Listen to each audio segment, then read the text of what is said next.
Hey everyone! Hey everyone, happy Monday. Welcome to Sermon Break. Welcome to Sermon Break. We're back. We are back. We weren't here last week. We were in Charlotte, North Carolina on an outreach offsite with our team, and it was just so much fun every time I get to be down there. We love everything we get to experience and learn, and we just bring it back here with us. Yes, we are so grateful, and shout out to Pastor Stephen and Akash for holding it down for us last week. It was great. I got to tune in. I loved every moment of it. So good.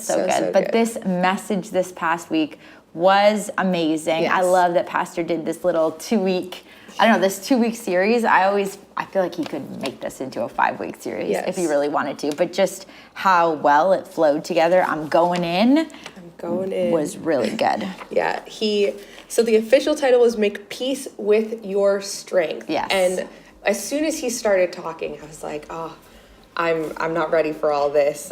So before we really dive deep into it, though, he did talk about Holly and menus. Right. And so I want to know, are you the type of person, are you more like Holly, who he was saying she loves to ask questions about the menus, she just loves menus? Or are you more like Pastor, where you're like, I know what I want. If it doesn't have onions in it, bring it to me. That's it. I am completely on the side of I just want to eat, and I have a food allergy, so I have to be really careful, but I actually love, or I prefer, when there's like a menu but there's only like 5 options. Then I'm like, okay, what is the one that has no gluten in it? Right. I want that. I don't want a long drawn out story. Just get me some food. Maybe it's because I'm not super picky with the food that I eat. I kind of just like all food, so as long as I can eat it, we're good. I'm happy. I'm definitely the same way. I don't need to know too much about the menu. I don't have any questions about the menu. Just give me what I think that I want. But I thought it was really, really funny. On my way over here, I was stopped by Charlotte's desk. She is our eKids director. And I looked, and she had menus on her desk. Really? And she said, are you guys going to talk about the menus? Because I just love menus. I keep them here at my desk. I was like, that is next level. That's actually, Charlotte, like, shout out to you for being well planned. Yes. Because doesn't it make it so much easier when you go to a restaurant and you kind of know what you're ordering? Like, I love that. I feel like I'm winning at life when I'm like, oh, I'm going to this place and I know exactly what I'm getting. I don't have to think about it. I know it's going to be good. And it just makes life so much easier. I think. So that's really cool. That's really cool, Charlotte. I feel like, though, my husband, I feel like he likes to talk about stuff. Like, I feel like he'll be happy to sit there and be like, how do you feel about the steak? What kind of steak is it? So I feel like maybe there's one in every relationship. I don't know. Put it in the chat if you have someone like that. But I guess we'd have a great time eating. It'd be a very efficient lunch. Yes. We would know. And I know there's been a few times where we've actually looked at the menu before even getting to the restaurant. Yes. And we knew exactly what we wanted as soon as we got there. And it makes things so easy. So easy. We could just spend time talking about the other stuff that we want to talk about. Exactly. So. Well, it was a great sermon. Even if Holly loves to look at menus, and Pastor talked about menus and pickleball, but I also love pickleball. I also love pickleball too. I actually learned how to play pickleball when I came on staff. It's like an elevation thing. You have to know how to play pickleball. Because there's pickleball courts in the main office that are just perfect and ready for you. So but actually, we got into this before that was the thing. So I will always remember that. But I love pickleball. Yes. Well, put your sermon takeaways in the chat. Also, let us know if you like pickleball or not in the chat. But as you do that, let's check out this clip. At some point, God is going to give you a survival word when you need it, and then he will give you a stretching word to call forth something dormant in you, to call forth something holy in you. If we were to put a New Testament verse here, I would recommend for your consideration Ephesians 3:20, which states now. Somebody shout now. Don't leave that word out. It's important because it doesn't say in 3 years. It doesn't say when you get out of rehab. It doesn't say when they come back and start living with you again. It doesn't say when the doctor tells you if it's a tumor or not. It says now unto him who is able to do how much more immeasurably more. You got an immeasurably more anointing. But sometimes we have a depressingly low view of ourselves. Keep going. The best part of the Good. So good. I thought that point really hit home for me. Yeah. And we are in a season of Immeasurably More. We just came off of Immeasurably More, the book study. Right. Or the word study, rather. And yeah, I just think that the way the pastor has tied it back to Immeasurably More was incredible. It was really good. I really like this whole idea of we can't just stay in survival. And this idea that if we're constantly living in this, okay, God, just get me through, I just need to keep my head above water. There's gonna come a point where we need to say, okay, God, I believe I am through it. And now what's the next thing that you want for me? Like, what can I stretch into? And I also liked what he said. Sometimes we have such a depressing view of ourselves. And I think that's why it's so important to get around people who can call out greatness in you and call out potential in you and really walk in it. Like when people say a compliment to you, like, oh, you're so good at this, like walk in that. Don't let the battles that you're facing right now keep you from stretching into the greatness that God has for you. All the trials that we go through, we learn through the sermon that it's preparation. And if we can look at everything as preparation, how much more we'll be able to step into and accomplish, because we know God is with us and this is actually happening for a purpose, and he really wants us to stretch and get better, right? Be the greatest of all time, being a young goat. How can we be the greatest of all time? It's not to just survive. Jesus died on a cross so we could do more than survive. He wants to set us free. He wants our chains to break. He wants them to fall down, and he wants us to live in the peace and immeasurably more grace, immeasurably more joy, immeasurably more purpose, not to just stay in survival. We'll miss so much. So I'm really passionate about that line that he said. I know Pastor had made a comment. He said someone had complimented him on something, and he said, I wasn't being self-humble. I really just didn't feel like I was. And I put a blank there, and I thought about all the times where someone has said something to me, and it's not that I'm trying to be self-humble. It's just like, I actually didn't think that I was a good speaker or a good reader or a good whatever it is. You could fill in the blank for yourself too, but really moving past that and just going in the strength that you have. My word for the year is prepare. And so this whole sermon was for you. This whole sermon felt like it was for me. It was a really personal word. And even the amount of times that Pastor was saying preparation and pain, and the preparation will feel painful, but it's for a purpose. And the fact that everything is preparation, even when it doesn't feel like it's preparation, and we don't know what it's preparation for. And so my question really for you, put it in the chat, and for you, Kristen, is have you ever been in a season of preparation that at the time felt painful?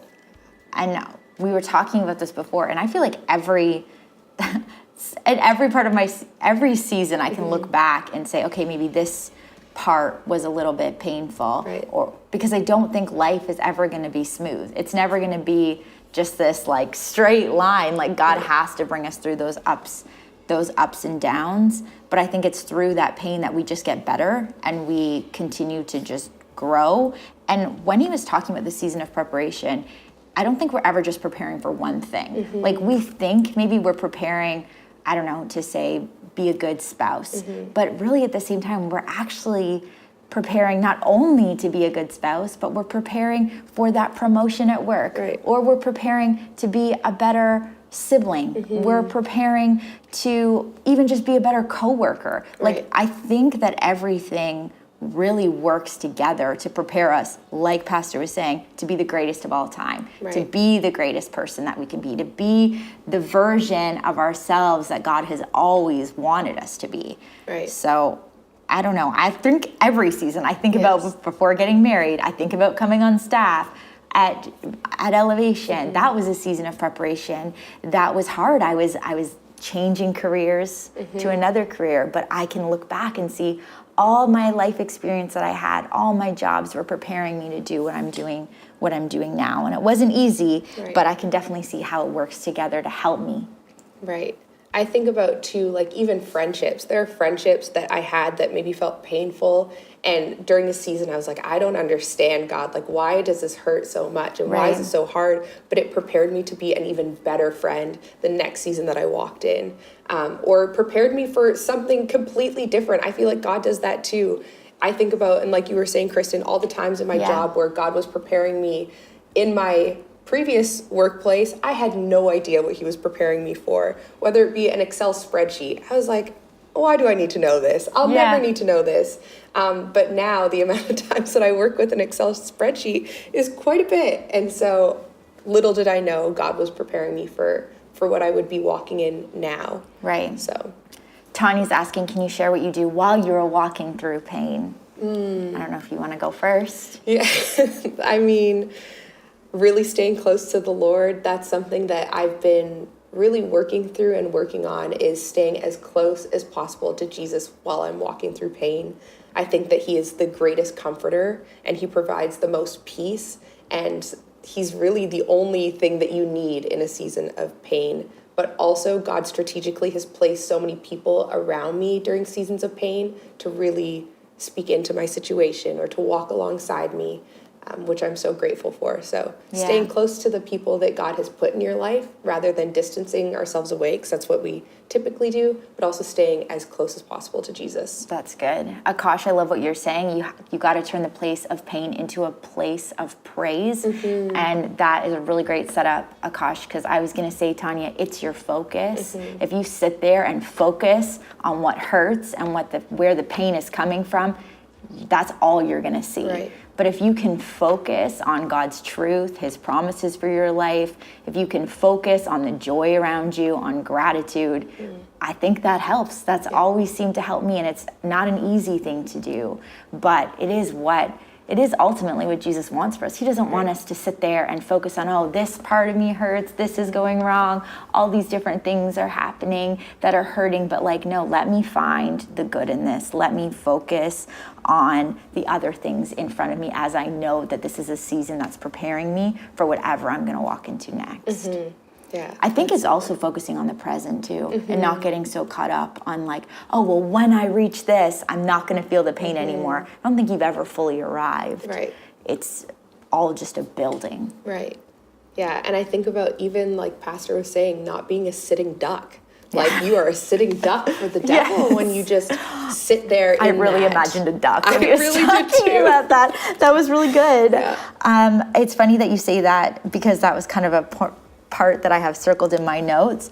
And he was saying that the answer in our pain isn't to shrink out, but depend on him to step into it. Right. The answer to your fear isn't to shrink, but it's to get moving. Yeah. The worst thing you can do is be a sitting target or be a sitting duck. And I think about those times that I've really struggled with fear, because there was a time in my life where anxiety was really just, it had its claws around me. And something that I really had to do was walk into the things that were scaring me, even if I didn't feel like it or even if I didn't want to. But the more that I was moving through it, I was able to get past it. But if I had just stayed in those worrisome thoughts, those anxious thoughts, I think I would have got stuck. I would have been like a duck in mud. Yeah. I never would have been able to get myself free. But as I was moving and said, no, I'm not gonna let this take me. I'm gonna keep kicking, I'm gonna keep swimming through it. I've now been able to get to the other side of that. And that's not to say I don't have fear or anxious thoughts all the times, but now I know that I have to just keep moving. I have to just go through it,